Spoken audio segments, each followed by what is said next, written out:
वारसा समाजसेवेचा, गौरव समाजाचा, ठसा समाजहिताचा, लढा समाज हक्काचा, ध्येय प्रगतीचे. आपण पाहतात माई भूषण न्यूज, समाजाचा निर्भीड आवाज.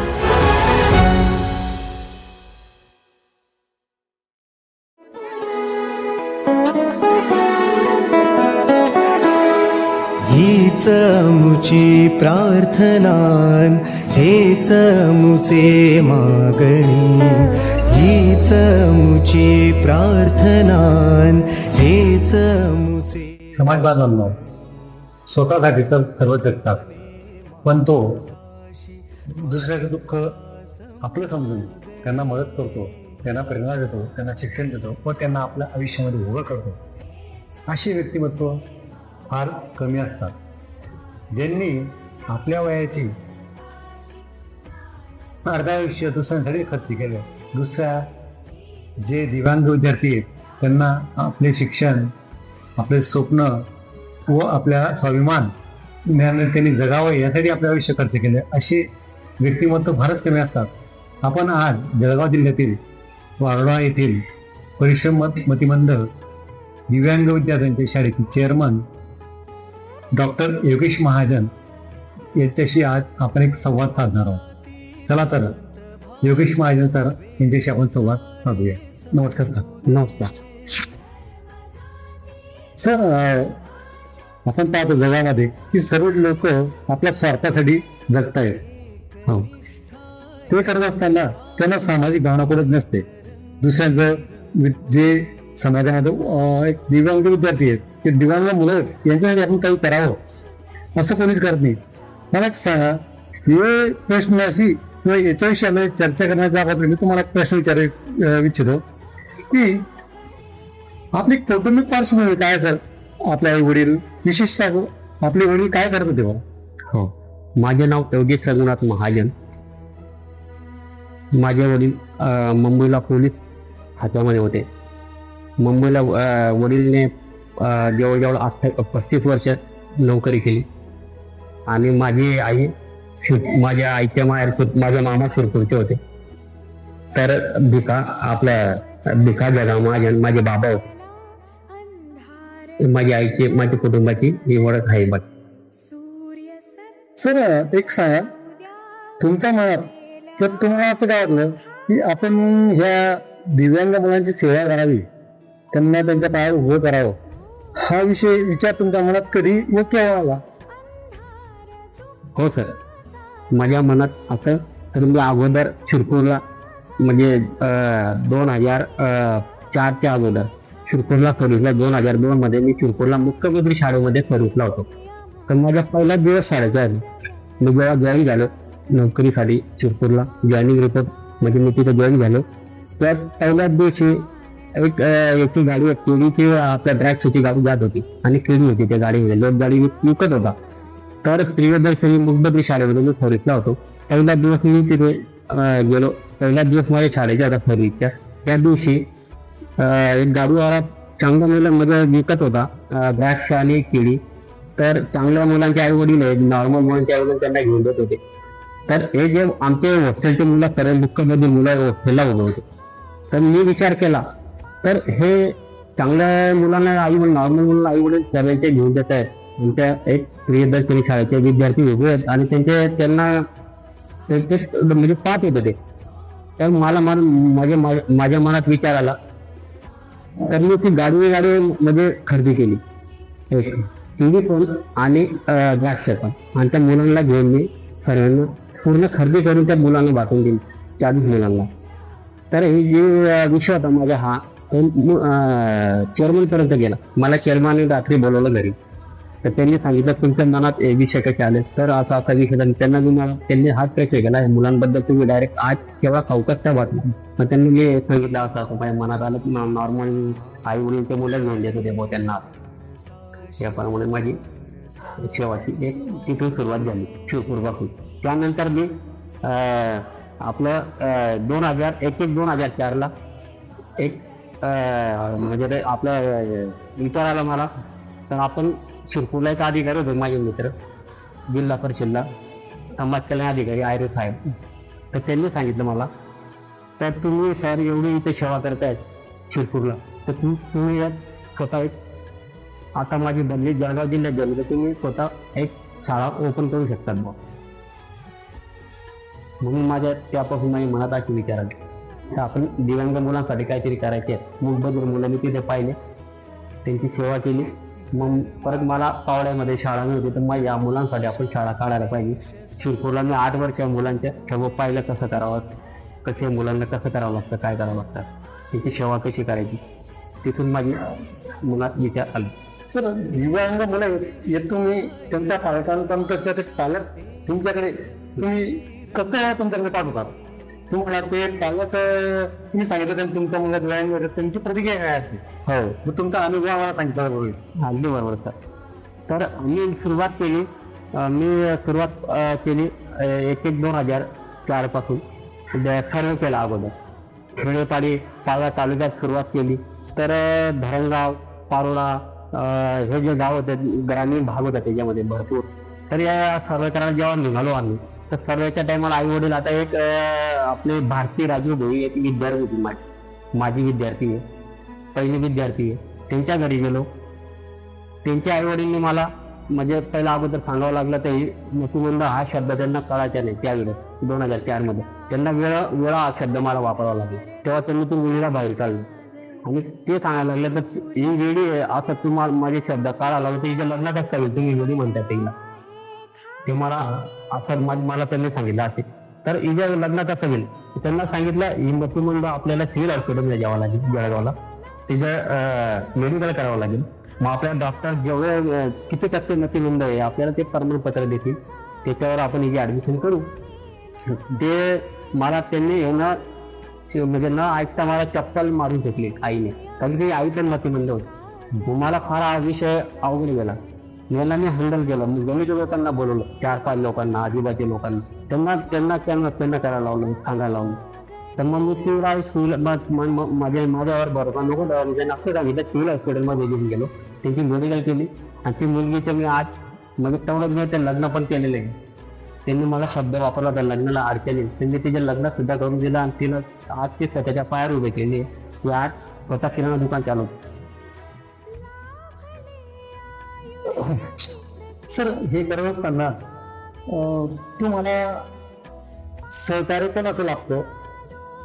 कारण तुमचे आता हा एवढी तुमची बिल्डिंग आहे, एवढे विद्यार्थी आहेत, त्यांच्यासाठी जे काही दिवसाला जे काही लागतं ते कसं उपलब्ध होतं? हां, ते चला आता काय झालं, सुरुवातला अगोदर भाड्याच्या रूममध्ये शाळा चालू केली. भाड्याच्या रूममध्ये आम्ही चालू केली शाळा. आमच्या भाड्याचे 6 रूम होते. मडक्या मारुती या पारड्यामध्ये मडक्या मारुती चौक होता, त्या चौकामध्ये एक बिल्डिंग होती, दिलीप राजकोड भुरे यांची. त्या बिल्डिंगमध्ये मी शाळा चालू केली. तर तिथे शाळा चालू केली त्यावेळेस सर्व पोरं यायचे आणि त्यांना मग हळूहळू आम्ही 5 वर्ष ती भाड्याच्या बिल्डिंगमध्ये शाळा चालवली. मग वडील रिटायर झालेत. मग त्यानंतर आम्ही इकडे जागा पाहिली शाळेसाठी. तर इकडे सर्वे केला, मग जागा मला चांगली वाटली. त्याच्याने आश्रम आमच्या बाजूला, त्या आश्रमच्या बाजूला आम्हाला प्रसन्न चांगलं म्हणजे एक जागा चांगली आवडली. मी त्याची जागा खरेदी केली. ती जागा घेतल्यानंतर मग आम्ही इकडे आलो, वर्धवाड्यात गेले. मग त्यानंतर तिकडचे जे मुलं होते ते 2-3 वर्ग आम्ही इकडे वाढवले. मग तिकडे मुलं आणायचे गाडीमध्ये, इथे शाळा धरायला आम्ही सुरुवात केली. माळेने बांधकाम केलं, मग सगळं बांधकाम केलं. मग 5 वर्ष तर स्वतः आमचे वडीलची पेन्शन होती. मी शिरपूरला मला 3 वर्ष सफाईगार, त्या मला मी ड्रॉइंग टीचर म्हणून घेत होतं, पण त्यांनी माझ्या आपण एक शिपाई म्हणून काढलं, सफाईगार म्हणून. मग ते पगार माझ्या याच्या 3 वर्षापर्यंत त्या पगाराच्या मी शाळा चालवायची आणि त्यांचे सर्व पालकपोषण करायचे. स्वराची पदर शासनाची काही मदत होती का सर तुम्हाला? शासनाचे 1 रुपये आतापर्यंत मदत काही नाही. आतापर्यंत शासनाची काही मदत कुठल्या सर्व. सर, तुमच्या शिक्षकांचं कसं असतं? हां, शिक्षकांचं सर्व शिक्षकांनी मला सहकार्य केलं. आता काय जातं, तर आमच्याकडे भरपूर वाढदिवस पण होतात शाळेमध्ये. मग त्याच्या वाढदिवसामध्ये मुलांना खाऊन जातात लोक. रोजचे माझ्याकडे एक तरी वाढदिवस असतो. आता सुरुवातीला फार अडचण होती आम्हाला. म्हणजे मी एक टाइम असा होता तर एक टाइम त्या जेवणाच्या घरी जायच्या. मी माझ्या याच्यातून मी असा किराणा तुम्ही ज्याचा पगार म्हणून म्हणजे मी करायचो माझ्या छापायला जो पगार आहे किरकोळच्या त्याच्यातून एक टाइम असा होता तर खाऊला एक टाइम संध्याकाळी म्हणजे आता सकाळी सिलेंडर संपलं तर संध्याकाळी किराणा राहायचे आणि सिलेंडर राहायचे. म्हणजे घरी सिलेंडर काढून आणायचे. किराणा घरचा जो राहायचा माझ्या वापरायच्या त्याच्यामध्ये मी काढून गेला असे दिवस काढलेले. आणि त्यानंतर मग कारण की शासनाचे 1 रुपयाने हे सर्व करावं लागायचं घरून. तर त्यानंतर वाढदिवस व्हायला लागले लोकांना. 5 वर्षापासून मग इकडे जेव्हा आलो आम्ही मडक्या मारुतीची जी भाड्याची बिल्डिंग सोडून आता आम्ही बांधकाम केलं इकडे जेव्हा आलो आम्ही इथे आख्यांच्या बाजूला म्हणजे 10,000 स्क्वेअर फूट जागावर बांधकाम केलेली. ते पण सांगतो तुम्हाला बांधकाम कसं केलं. तर सर ते आम्ही किराणा असं चालू केलं. मग वाढदिवस यायला लागले. मग वाढदिवस रोजचे व्हायला लागले. मग एक दिवस पहिला वाढदिवस आम्हाला आपले निंबाळकर साहेब न्यायाधीश त्यांनी सुरुवात केली. पहिला वाढदिवस त्यांच्या मुलीच्या त्यांनी इथे केला निंबाळकर साहेब न्यायाधीश साहेबांनी. तर तो वाढदिवस केल्याने त्यांनी सर्व लोकांनी आम्हाला म्हणजे आम्ही मोबाईल वगैरे टाकला. त्यांनी सांगितलं तुम्ही हे टाका कारण काबं टाकायचं लोक तुम्हाला माहीत पडेल तुमच्याकडे येतील वाढदिवस दिवशी कोणी वाचतील तेव्हा समजेल. तर त्यांच्या आम्ही पेपरात मोबाईलमध्ये मीडिया वगैरे आम्ही सर्व हे केलं. तर खरे लोक आता आम्हाला आता असं आहे सर आमच्याकडे किराणा वगैरे म्हणजे स्टॉकमध्ये राहतो. तर एवढं दान आम्हाला अन्नदान करतात लोक. पण आम्ही वस्तू स्वरूपात घेतो पैसे आम्ही घेत नाही. आम्ही पैसे आम्ही इथे म्हणजे लावली पाटील लावली ते तर रोख स्वरूपात घेते ज्यांना आम्ही किराणा घेतो. एक तर वस्तू घ्यायची काही वस्तू घ्या किराणा ते खरेदी म्हणतात आणि ते त्यांना कच्चेचे पक्क करून देतो. म्हणजे आम्ही शिवून मग त्यांच्या हाताने आम्ही वाढायला लावतो आणि ते आज तरच आम्ही तो किराणा त्यांना स्वतः स्वयंपाक करून आणि ते स्वतः खाऊ घालतो. आणि शिक्षक जो विषय आहे शिक्षकला अगोदर एक आता शिक्षणाला म्हणजे शिक्षक लोक त्यांना पेमेंट म्हणजे भागायला नाही मानणार नाही तसं नाही. ते पण सांगतो तुम्हाला. आम्ही त्यांना सांगितलं तर आपली शाळेत जर आपण दुसरं म्हणजे अनुदानाने पैशांनी आपण मुलांना जर बाहेर खालतो तर तुम्हाला पगार वगैरे ते फार मोठा विषय. मग आम्ही त्याला कसं केलं मग तुम्ही पार्ट टाइम काम करायचे. तुझ्या टाइम तिकडे काहीतरी धंदा करायचा किंवा पार्ट टाइम काम करून तुम्ही आमच्याकडे या मुलांसाठी दिव्यांग मुलांसाठी फ्रीमध्ये सेवा राहील. पण भविष्यामध्ये तुम्हाला जर आम्ही आता सर्व फाईल वगैरे आमची गेलेली आहे. आमच्या GR पण आलेल्या आहे मुलांच्या 16 जुलै 2024 पासून आम्हाला GR पण आहे. आता आमचे कोर्स पण चालू आहे. मग त्यांना जेव्हा भेटेल आता भविष्यात तो पगार भेटेल पण आतापर्यंत त्यांना काही नाही. बिन पेमेंटमध्ये काम करतात आणि त्यांना पार्ट टाइम आम्ही तेव्हा टाइम त्यांचे ऍडजस्ट करून ते बरोबर पार्ट टाइम मध्ये काम करून त्यांना पण एवढं शक्य नाही. ते थोडंसं तिकडे घर पण दाखवतात. मग पार्ट टाइम मध्ये उद्या माझ्याकडे तेव्हा टाइम देत दिव्यांग मुलांसाठी. सर तुमच्याकडून ऐकायला आजपर्यंत आपल्या शाळेवरती कोणी काय भेटी दिल्या सर? हां माझ्या शाळेवर आपल्या शाळेवर आपण बोलू निंबाळकर सर. हां निंबाळकर दिले असते. हां निंबाळकर साहेब आहे गावी साहेब PI साहेब आहे. आपली सिंधुताई सपकाळ अनेकांची आई सिंधुताई सपकाळ आपले अण्णा वगैरे आले ते आमच्याकडे सर्व. हो परत हे यांनी दिलेली बाबा आमटे बाबा आमटे म्हणून हां प्रकाश आमटे मंदाताई म्हणतात. हो परत भवराज आरशी बापना यांनी मदत केली. दात्यांनी मदत केली. लोकांना भेटी दिलेली आहे. निलिमा मिश्रा साहेब हो यांनी भेटी दिलेली. त्यांची प्रतिक्रिया काय दिली शाळेत आम्हाला? त्यांनी पाहिलं तर मला माईने सांगितलं जेव्हा माई आपल्या कार्यक्रम घेत होता अंमनेरला. हो ते माझे मित्र होते राजू महाजन सर प्राध्यापक राजेंद्र आचार्य. बरोबर ग्रंथालयाचे चेअरमन. राजेंद्र गोंडराव महाजन. तर त्यांनी आम्ही दोघांनी कार्यक्रम ठेवला होता आपल्या अंमनेरला. तर ताईंना आम्ही सर्व बोलवलं. तर ताईंनी मला सांगितलं शिरपूर आपल्या पावड्याला 5 मिनिटं थांबू शाळेवर. नाही माझ्या अगोदर माई पण माई नाही तुमच्याकडे 5 मिनिटं थांबवू. जेव्हा माई संध्याकाळचा कार्यक्रम होता माई जेव्हा शाळेत आली तर माईंनी माझ्याकडे तर मी माईंना दाखवलं कसं कामकाज चालतं आपल्या शाळेच्या परीक्षामध्ये. तर एक मुलगा होता, तो पायाने लिहायचा सर. त्याची पेंटिंग पण इतकी भारी, तर पायाने पेंटिंग करायचे कारण की त्याला हात नाही होते आणि त्याला मतीमंद होतं, म्हणजे तोंडामध्ये बरंच पकडून त्याने पेंटिंग करायचे, हात कमी होते. तर मग माईने ते पाहिलं आणि खालच्या आपल्या पायाच्या बोटामध्ये करून त्याने ते लिहून दाखवलं माईने. तर माई एवढं थांबले ते एक 5 मिनिटं बोलत माई 1 तास सर्वे केला. बरोबर पाहिलं माईने आम्हाला एक अभिप्राय पण दिलेला आहे, तो तुम्हाला आम्ही वाचून टाकू. सर आपण कुठं मुलांना बाहेर घेऊन गेलं का? म्हणजे ही आमच्या संस्थेची मुलं आहेत, त्यांना काही वेगळी ऍक्टिव्हिटीज काही त्याच्या संदर्भात हो कशा आपल्याकडे अगदी बरोबर. मला हा बरं हो बरं. जळगावला आमची अपंग स्पर्धा असते. जळगावला दरवर्षीला असते. समाज कल्याण तिथे चिओ साहेब वगैरे पण आहेत. तर तिथे आमचे मुलं दरवर्षी प्रथम येतात. 1-2 विद्यार्थी कायम प्रथम राहतो माझ्या शाळेत. अपंग ज्या संस्था आहेत पुऱ्या जिल्ह्यामध्ये, जळगाव जिल्ह्यात ते अपंग संस्था असतात, त्याच्यामध्ये हे स्पर्धा असतात. मूकबधिर शाळा, अंध शाळा, दिव्यांगांच्या परवानग्या असतात. अंध, मूकबधिर, मतिमंद, हास्यवेणी, चारी परवानग्याच्या शाळांमध्ये स्पर्धा असतात दिव्यांगाच्या शाळांमध्ये. त्याच्यामध्ये आम्ही स्पर्धेला घेऊन गेलो. तिथं मुलं पण आलेले, पारितोषिक मिळवले मुलांनी. सर मी येत असताना तुमच्या ऑफिसमध्ये एक फोटो पाहिला. माजी राष्ट्रपती प्रतिभाताई पाटील तुमच्यासोबत तुम्ही दिसतात. काय प्रपोज होतात?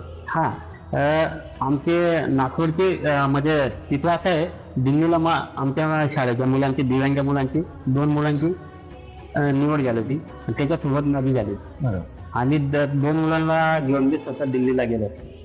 तर दिल्लीचा प्रवास माझ्या असा होता, लखन चौधरी हा विद्यार्थी एक होता, विलास देवसिंग पाटील. एक जाताना निवड होऊन गेली, पण विलास देवसिंग पाटील हा विद्यार्थीला ती तब्येत खराब झाली अगोदर जाण्याच्या अगोदर. मग त्याला आम्ही कॅन्सल केलं, म्हणजे घेऊन नाही गेलो, कॅन्सल केलं. मग एक लखनवीरांच्या विचारायला, मग त्याला मी घेऊन गेलो. मग लखनवीरांच्या वगैरे हा घेऊन गेलो हा विद्यार्थीला. तर तो तिथे राष्ट्रपती भवनात कार्यक्रम चालू होण्याच्या अगोदर त्याने त्याची दिनचर्या अपुरी होती, तर त्याने पॅनमध्ये शी करून दिली.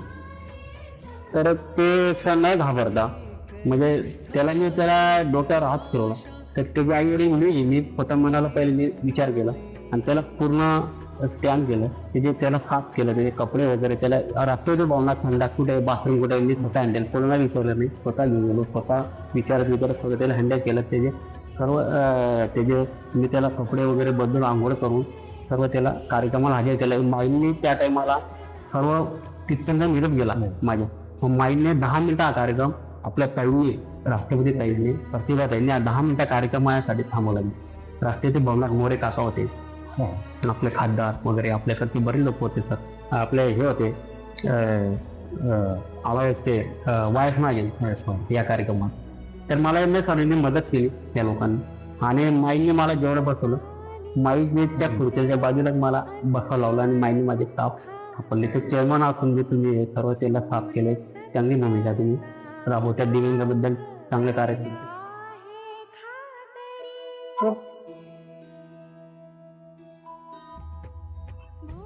सर आपल्याकडे जे दिव्यांग मुलं असतात, हो, ते किती वर्षापासून तुमच्याकडे राहतात? हो, हे दिव्यांग मुलं आपल्याकडे म्हणजे जसं म्हणजे आमच्याकडे 4 वर्षापासून 5 वर्षापासून मुलं येतात. 5 वर्षाची मुलं पण चालतात, 4 वर्षाचे मुलं पण आमच्याकडे येतात. निवासी मुलं आहेत, त्यांची आपण सर्व इथे पालनपोषण करतो. पण यांचं कसं आहे तर 18 वर्षापर्यंत असतात आमच्याकडे. 18 वर्ष. त्यानंतर त्यांची कार्यशाळा असते. कार्यशाळेमध्ये काय ITI सारखं, जसं आपल्या ITI असतं ना, त्याच्यामध्ये कसं मग ते हे असतात सर्व, म्हणजे त्याच्यामध्ये फाईल बनवणं, कॉम्प्युटर वगैरे शिकून सर्व प्रशिक्षण चालतात त्याच्यावर. ITI सारखं त्याने स्वतःच्या पायावर बघावं लागतं. असा एखादा व्यवसाय तो स्वतःच्या चालू करायला लागतो. आणि हे मुलं तुमच्याकडे कसं दुसरी तशी वर्गणी राहत आमच्याकडे. आमच्याकडे कसं असतं वयाप्रमाणे. सर जे मुलं तुमच्याकडे निवासी म्हणून, तर त्याची व्यवस्था कशी करता? त्याची व्यवस्था आपल्याकडे हॉस्टेल आहे. आणि त्याला सर्व त्याच्या हॉस्टेलला म्हणजे एकत्र नाही मुलं आपल्याकडे निवासी आहेत. मुलं आपल्याकडे हॉस्टेलला आपण हॉस्टेल मान्यता घेतलेली आहे मुलींची. मग येतात अनिवासी आहे. अनिवासी म्हणजे त्याच्याकडे आपल्याकडे गाडी आहे, फोर व्हीलर आहे. तर गाडीमध्ये ने करतो आपण मुलींनी. ते 11 वाजता मुली येतात, संध्याकाळी 5 वाजता घरी जातात. अनिवासी आहे आणि मुलांची व्यवस्था आहे. निवासी मुलं आहेत, मान्यता त्याची गव्हर्नमेंटची घेतली आहे आपण दिव्यांग कल्याणकडून, कोणी आयुक्ताकडून. म्हणून मुलांची निवासीची सोय आहे, मुलींची अनिवासी. आणि मुलांसाठी मग सर्व आपल्याकडे स्क्रॅप सिस्टम आहे, बेड आहे, रात्री करायचे हो, रात्रीचे कर्मचारी आहेत, दिवसाला आहेत. अशी आमची कर्मचाऱ्यांची व्यवस्था आहे सर्व मुलांसाठी. जेवणाची नाश्ता, सकाळी नाश्ता, चहा, त्यानंतर दुपारचं जेवण, रात्रीचं जेवण. हो सर, तुम्हाला एवढं काम होत आहे की तुम्ही आज ज्या मुलांना, जे मतिमंद मुलं सगळ्या दिव्यांग मुलं आहेत, ते घरी राहून त्यांचे पाला सुद्धा कंटाळतात अशी परिस्थिती असते. हो त्यामुळं आणि अशा मुलांना तुम्ही स्वतः विनामूल्य म्हणजे कोणाकडून काही अपेक्षा न करता त्यांना तुम्ही एक शिक्षित करण्याचा, त्यांना स्वावलंबी करण्याचा, त्यांना त्यांच्यामध्ये आत्मविश्वास घेऊन त्यांना त्यांच्या स्वप्नांना बळ देण्याचा प्रयत्न करतात. तुम्हाला शासनाकडून काय अपेक्षा आहे? शासनाकडून आम्हाला तर अपेक्षामध्ये अनुदानची आहे. पण आता ते मागे दिवस भरपूर टाईम झालेला आहे, तेवढे दिवस गेलेले आहेत. आता आमचे म्हणजे प्रोसेस चालू आहे. बरोबर. हो, तर अनुदान भेटेल ही आम्हाला अपेक्षा आहे. एकत्रितरित्या मुलांसाठी आणखी काही जास्त सुविधा सुद्धा उपलब्ध करून द्यायच्या असतील तर शासनाची मदतीची तुम्हाला गरज आहे. हो, गरज आहे. त्याचबरोबर तुमच्याकडे जे शिक्षक वर्ग आहे हो त्यांना सुद्धा काही घरी मदत होईल, हो. त्या माध्यमातून जास्तीत जास्त ते वेळ देऊन विद्यार्थ्यांना घडवतील अशी तुमची अपेक्षा आहे. अगदी बरोबर. एकत्रितरित्या की आज आपण अशा एक अवलिया व्यक्तिमत्वाला भेटलो आहे की त्यांनी आपले आयुष्याचे तरुण पण दिव्यांग मुलांच्या सेवेसाठी, त्यांना त्यांच्या स्वप्नांना बळ देण्यासाठी, त्यांना त्यांच्या स्वतःच्या पायातून उभं करण्यासाठी खर्चिका केलेले आहे. त्यामुळे त्यांची शासनाकडे एकच अपेक्षा आहे की शासनाने त्यांच्या कार्याची दखल घेऊन विद्यार्थ्यांना जास्तीत जास्त मदत करण्यासाठी शासनाने सुद्धा त्यांच्या संस्थेला मदत करावी हीच अपेक्षा ते व्यक्त करतात. धन्यवाद सर.